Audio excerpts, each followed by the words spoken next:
Graça e paz, igreja.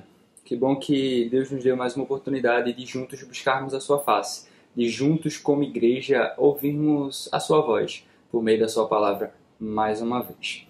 Hoje, o texto que nós vamos ver, que nós vamos aqui estudar, é do capítulo 12 de Gênesis, a partir do versículo 10, onde na minha versão está escrito Abrão no Egito. Mas antes de irmos para o texto em si, vamos buscar o Senhor em oração?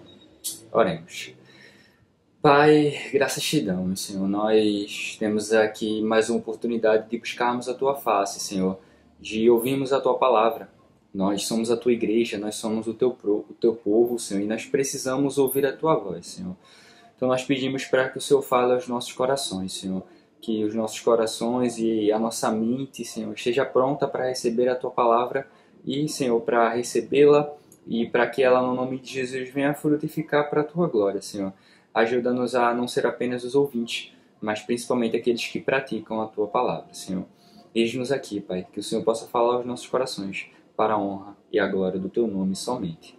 E é no Teu nome que nós oramos assim. Amém. Amém, igreja. Aqui o bloco ele começa a partir do versículo 10, mas eu gostaria de ler com vocês a partir do versículo 9, que é do bloco anterior. Então, Gênesis capítulo 12, a partir do versículo 9, e assim nos diz a palavra do Senhor. Depois seguiu Abrão dali, indo sempre para o Neguebe. Havia fome naquela terra. Desceu, pois, Abrão ao Egito para aí ficar, porquanto era grande a fome na terra. Quando se aproximava do Egito, quase ao entrar, disse a Sarai sua mulher: Ora, eu bem sei que tu és uma mulher formosa de aparência. Os egípcios, quando eles te virem, eles vão dizer: é a mulher dele, e me matarão, te deixando com vida. Diga, pois, que és a minha irmã, para que me considerem por amor de ti, e por tua causa me conservem a vida. Igreja, esse é um texto bastante conhecido, né? Acho que todos os textos de Gênesis são textos bastante conhecidos. Mas é interessante que aqui nós vemos que mesmo no Egito, mesmo diante dos ímpios, havia uma moralidade universal instaurada nos corações. Era uma moralidade que já havia naqueles homens. Era uma moralidade deturpada? Era. Corrompida pelo pecado? Sim. Mas nós vemos aqui a descendência aqui de Abraão. Nós vemos aqui o povo que tem a lei de Deus instaurada nos seus corações. Porque qual era a situação?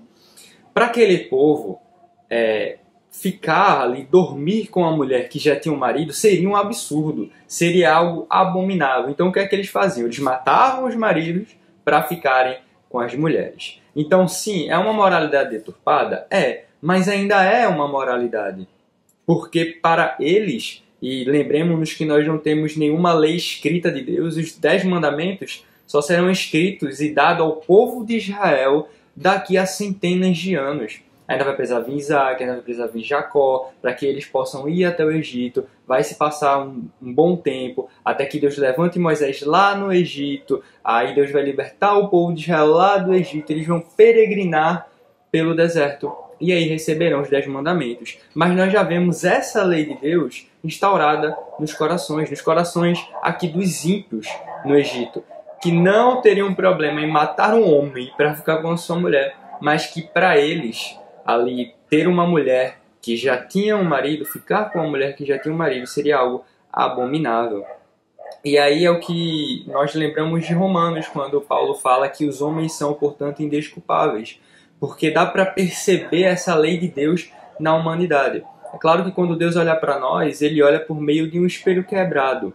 Ele ainda vê características que são suas, como, por exemplo, essa moralidade, como o amor, mas Ele não vê em sua totalidade, porque nós fomos corrompidos pelo pecado. Mas é interessante já poder observar esse aspecto aqui no Egito, aqui no começo deste bloco. E outra coisa a se destacar é que aqui nós vemos um Abrão crente como a gente. Ele vai se tornar o grande Abraão, o pai da fé. Um homem que é citado por Jesus, que é citado por Paulo, que é citado por Tiago, que é citado pelo escritor aos Hebreus como um exemplo. Ele é um exemplo para nós. Nós vimos isso na quarta passada. Nós vimos isso na semana passada. Um exemplo de fé.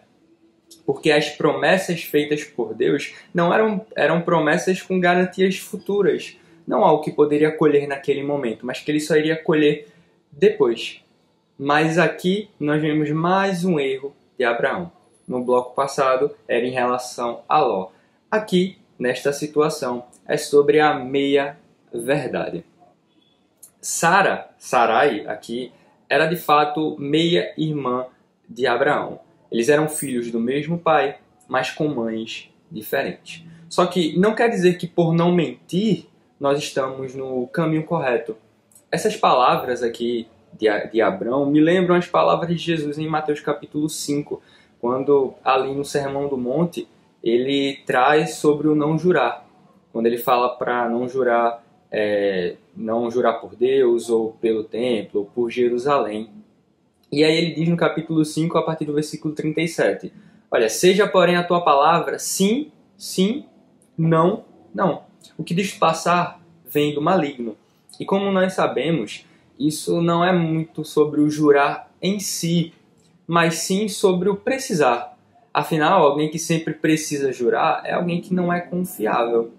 Se eu sempre trago uma informação para você e eu preciso jurar que aquela informação é verdade, quer dizer que há algum problema com aquele que está passando a mensagem. No caso, eu.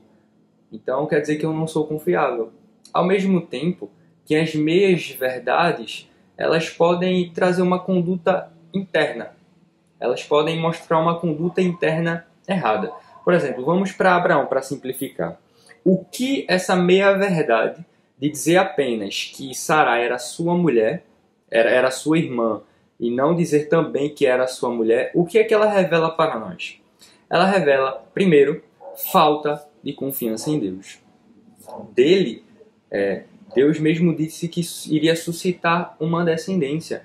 Nós lemos aqui no capítulo 12, a partir do versículo 1, que é o chamado de Abraão, Deus dizendo, olha, sai da tua terra, da tua parentela, da casa de teu pai, vai para a terra que te mostrarei. E Deus diz, de ti, Abraão, eu farei uma grande nação. Eu vou te abençoar, eu vou te engrandecer o teu nome, ser tu uma bênção. Vou abençoar os que te abençoarem. Eu vou amaldiçoar os que te amaldiçoarem. Em ti serão benditas todas as famílias da terra. Deus tinha trazido essa promessa a Abraão. Então precisava de Abraão para que essas promessas fossem concretizadas. Então como é que Deus permitiria que Abraão ele morresse ali no Egito, se as promessas foram feitas para ele? Então aqui mostra uma falta de confiança em Deus neste momento. No momento em que ele ali poderia correr perigo de vida. Essa é a primeira coisa que a meia-verdade de Abraão nos revela. A segunda é um imenso egoísmo. Porque nós vamos ver que ao dizer que ela era apenas sua irmã, Faraó ele vai tomá-la para si, vai tomá-la para o seu harém. E Abraão ia permitir que a sua mulher fosse para o harém de um homem ímpio, de um homem desconhecido, de um idólatra que não conhecia o Deus verdadeiro, colocando ali a sua mulher no estado de perigo, quem sabe, físico, e também em perigo de deixá-la impura, de fazê-la cometer adultério por conta disso. O que o texto dá a entender, e nós vamos ver, é que Faraó não a tomou, Faraó não teve relações com ela, Deus protegeu a Sarai. Mas Abrão aqui, para se safar, ele coloca a sua mulher em perigo. Ele coloca a sua mulher nessa situação. Então, de fato, é um imenso egoísmo, porque a sua esposa poderia ter sido ali prejudicada, porque eles não conheciam aquele homem, aquele rei ímpio. E aí, à medida que o texto avança, nós vamos ver que é exatamente isso que acontece, né? Que essa estratégia de Abrão, ela dá certo, porque a partir do versículo 14, vai dizer que tendo Abrão entrado no Egito, viram os egípcios que a mulher era sobremaneira formosa, ou seja, era aquilo que ele pensava realmente. Veio na mente daqueles homens. Mas continuando, vai dizer que os príncipes a viram, os príncipes de Faraó viram a ela e se gabaram junto dele. E a mulher foi levada para a casa de Faraó. Este, por causa dela, tratou bem a Abrão, o qual veio a ter ovelhas, bois, jumentos, escravos, escravas, jumentas e camelos. Porém, o Senhor puniu a Faraó e a sua casa com grandes pragas por causa de Sarai, mulher de Abraão. Chamou, pois, Faraó a Abraão e lhe disse: Olha, o que é isso que você me fez? Por que não me disseste que ela era tua mulher? E por que me disseste que era tua irmã? Por isso eu a tomei para ser minha mulher. Agora, pois, eis aí a tua mulher. Toma e vai-te daqui. E Faraó deu ordens aos seus homens a respeito dele, e acompanharam a ele, a sua mulher, e a tudo o que possuía. Aqui Faraó ele se justifica. Né? Ele diz: Olha, Abrão, eu tomei a sua mulher porque você tinha dito que ela era sua irmã. E provavelmente ali Sarai, ela também reverberou essa meia-verdade, dizendo ali que ela era apenas irmã de Abrão. Talvez Abrão sabia que por Sarai ser uma mulher muito bonita, ele iria ser bem tratado. Mas talvez ele não acharia que seria tão bem tratado assim, tendo ali ovelhas, bois, jumentos, escravos, escravas, jumentas e camelos, ficando muito mais rico do que ele já era. Alguns estudiosos dizem que essa praga aqui, essa punição que Deus deu a Faraó e ao Egito, pode ter sido doenças sexualmente transmissíveis. Então, quando o Faraó percebeu que estava acontecendo esse problema no seu meio, ele pensou que isso aconteceu justamente quando Abrão e Sarai entraram no Egito. Ele somou 2 mais 2 e por isso ele chegou a essa conclusão. E aí provavelmente ele foi até Sarai e ele ali a apertou até que ela revelasse a verdade. É claro, isso é só uma especulação, o texto não diz, mas alguns estudiosos apontam para isso. E aqui nós vemos o medo de Faraó, justamente aquilo que foi falado, aquela moralidade que eles tinham, de que cometer um adultério, de que se deitar ou tomar para si uma mulher que era casada com outro homem era algo abominável, era algo que eles não pensavam em fazer. E aí nós vemos o medo dele se justificando para o próprio Abraão. Olha, Abraão, como é que você me faz isso? Como é que você diz que a sua mulher é apenas a sua irmã? Como é que você me permite tomá-la como se ela não tivesse marido? Tanto que Faraó pede até para que os homens do próprio Faraó acompanhassem a Abraão, acompanhassem ali a sua mulher, acompanhassem a caravana que ia com ele para ter certeza que ele iria embora dali.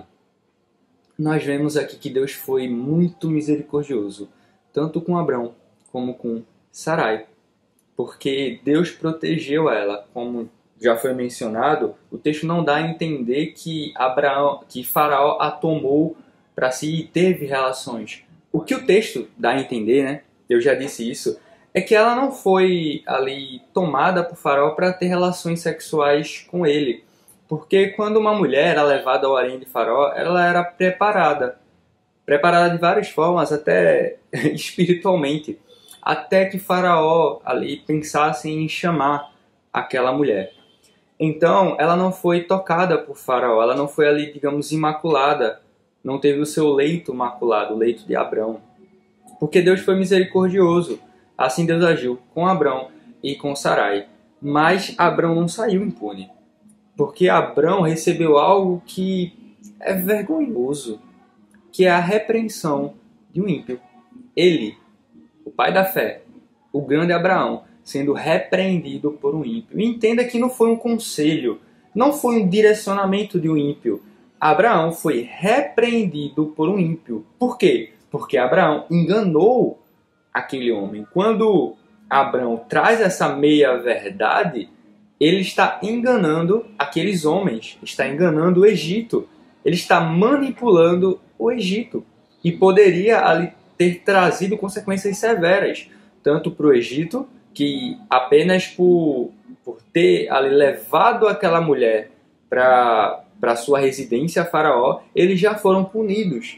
Então imagine se ele tivesse maculado o leito de Abraão, o que teria acontecido. Então ele trouxe consequências para o Egito e consequências para sua mulher.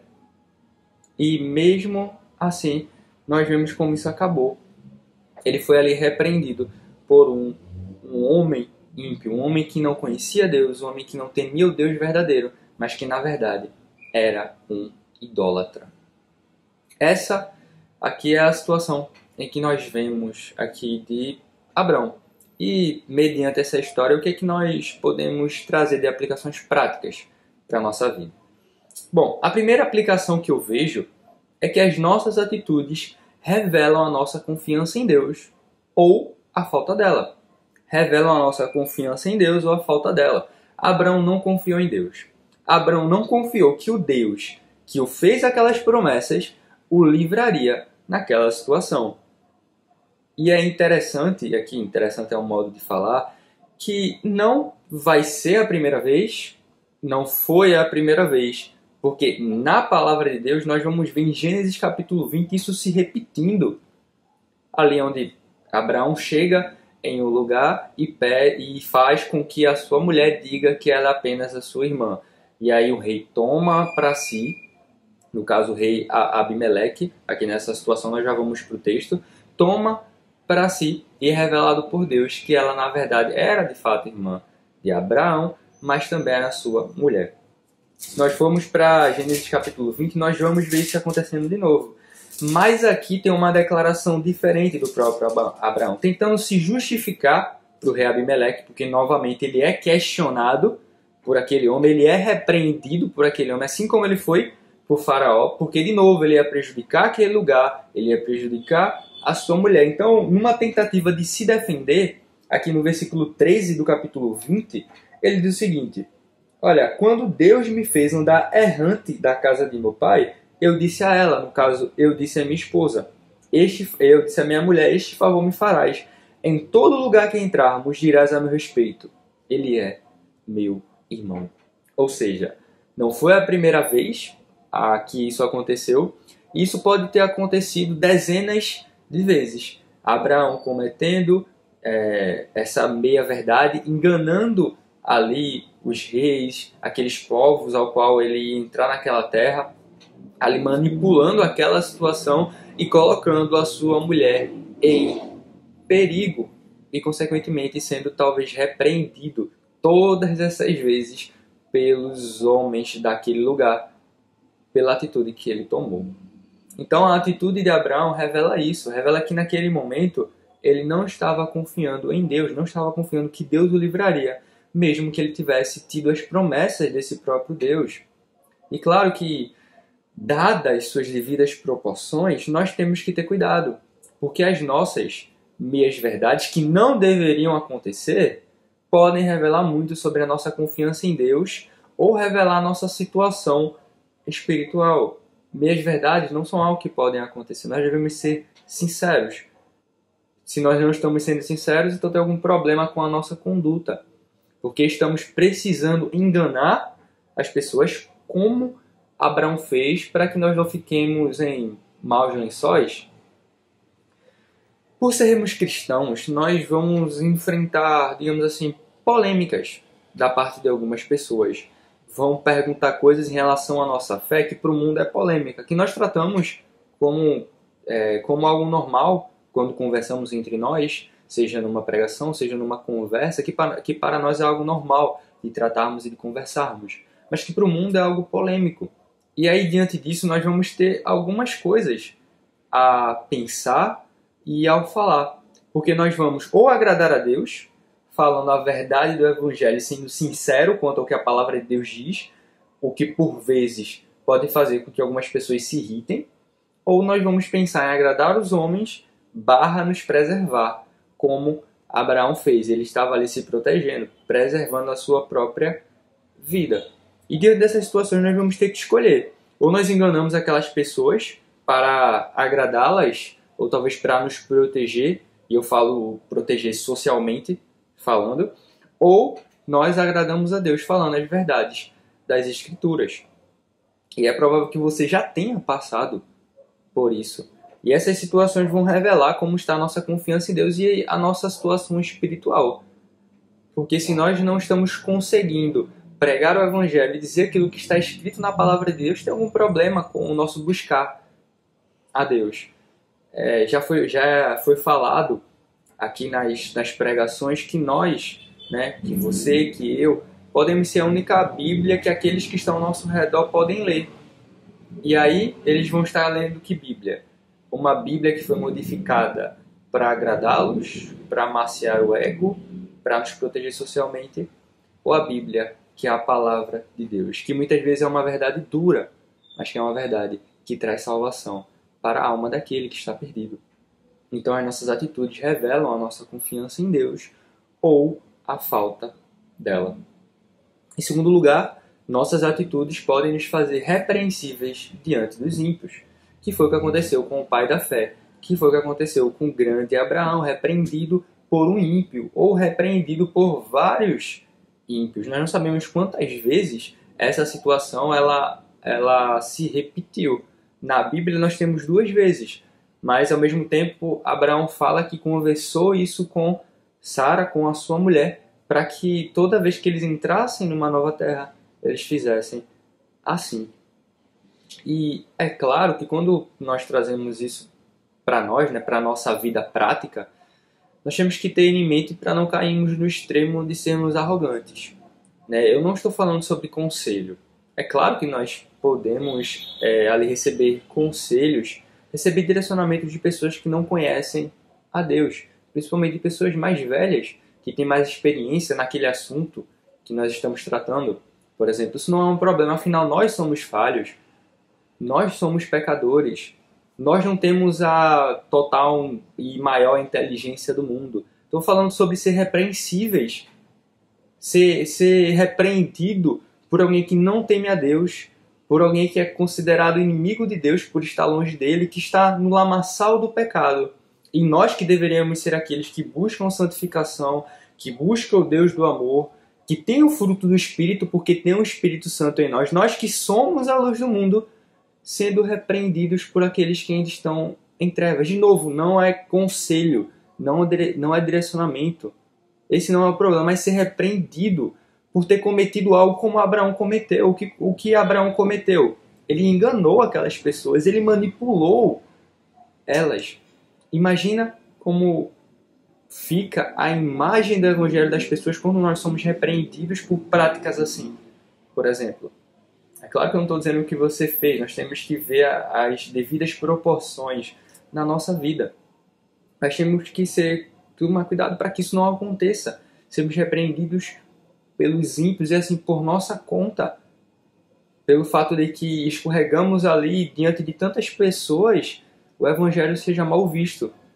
Afinal, não é isso que tem acontecido por aí afora? Pessoas que não têm coragem ou que não têm ali uma vida espiritual regrada vão para programas famosos e ali deturpam a palavra.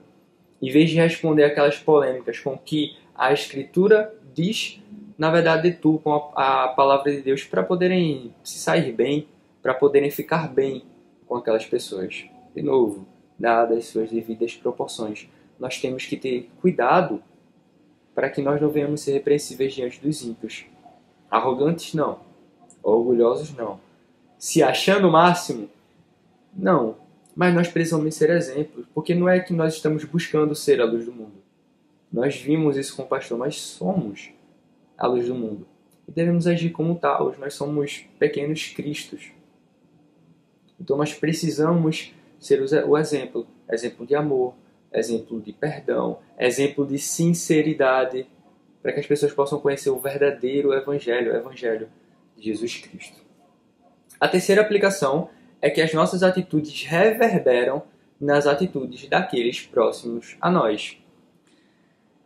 Esse erro ao qual Abraão cometeu, ele reverberou. Reverberou para quem? Para o seu filho. Se formos para Gênesis capítulo 26, nós vamos ver que é a mesma situação que acontece com o filho de Abraão, com Isaac. Aqui em Gênesis capítulo 26, a partir do versículo 1, está escrito que sobrevindo fome à terra, além da primeira vida nos dias de Abraão, foi Isaac a Gerar, avistar-se com Abimeleque, rei dos filisteus. Apareceu-lhe o Senhor e disse, olha, não desças ao Egito, fica na terra que eu te disser, habita nela e serei contigo e te abençoarei, porque a ti e a tua descendência eu darei todas estas terras e confirmarei o juramento que fiz a Abraão, teu pai. Multiplicarei a tua descendência como as estrelas dos céus e lhe darei todas estas terras. Na tua descendência serão abençoadas todas as nações da terra, porque Abraão obedeceu a minha palavra, guardou os meus mandamentos, os meus preceitos, os meus estatutos e as minhas leis. Isaque, pois, ficou em Gerar. Perguntando-lhe os homens daquele lugar a respeito de sua mulher, disse, é minha irmã, pois temia dizer, é minha mulher. Para que, dizia ele consigo, os homens do lugar não me matem por amor de Rebeca, porque era formosa de aparência. Parece que nós vimos isso em algum lugar, né? É o mesmo episódio, com personagens diferentes. Apenas os personagens foram trocados, mas a história, ela se repete. Não sabemos como isso aconteceu. Não sabemos se Abraão já comentou com Isaac isso que aconteceu enquanto ele se tornava peregrino. Mas a única coisa que sabemos é que, de algum jeito, Isaac repetiu o mesmo erro do seu pai. E aqui não é revelado, mas ele pode ter feito assim como seu pai. Em toda a terra que ele pudesse adentrar, ele fazia dessa maneira. Então as nossas atitudes, elas reverberam nas atitudes daqueles próximos a nós. E a quarta e última aplicação é sobre a grande misericórdia de um Deus bondoso. Aqui nós vemos que Deus protegeu a Sarai, protegeu a Abraão, e ele também protegeu a Rebeca e a Isaac quando eles cometeram aqui a mesma coisa que Abraão e Sara cometeram. E é isso que nós temos que lembrar, porque nós, nenhum homem, nenhuma pessoa da Escritura e nenhum crente está isento de cair em pecado. Aquele que pensa estar em pé, veja para que não caia. Abraão não esteve isento de cair em pecado, Isaac não esteve, Jacó não esteve, Davi não esteve. O único homem nas Escrituras, na história da humanidade, que esteve isento é o próprio Jesus, porque é o próprio Deus perfeito, sem pecado. Mas todos os outros, usados por Deus, caíram em pecado. E nós não estamos isentos disso. Não importa o quão nós estejamos firmes em Deus. Nós temos a possibilidade. Não é impossível cairmos em pecado se não vigiarmos, se não buscarmos a Deus, se não nos enchermos do Espírito Santo. É isso que vai acontecer. Mas o que nós temos que lembrar é o que lemos lá na primeira carta de João. Se confessarmos os nossos pecados, Ele é fiel e justo para nos perdoar os pecados e nos purificar de toda injustiça. Nós adoramos um Deus de graça, um Deus de bondade, um Deus de amor, um Deus de misericórdia. É claro, não podemos avacalhar, mas se porventura cairmos em pecado, nós temos um Deus que, se nós estivermos com o coração sincero diante dele, se nós confessarmos o nosso pecado, se nós pedirmos perdão, se nós formos até ele com o coração contrito, diz a palavra de Deus que ele é fiel e justo para nos perdoar os pecados e nos purificar de toda injustiça, para que possamos continuar a nossa caminhada. Amém, igreja? Então que lembremos que as nossas atitudes revelam a nossa confiança em Deus ou a falta dela. As nossas atitudes podem nos fazer repreensíveis diante dos ímpios. Não é sobre conselho, mas é sobre repreensão. Terceiro, as nossas atitudes reverberam nas atitudes daqueles próximos a nós. E lembrar da grande misericórdia de um Deus bondoso. Amém? Que Deus, então, nos abençoe.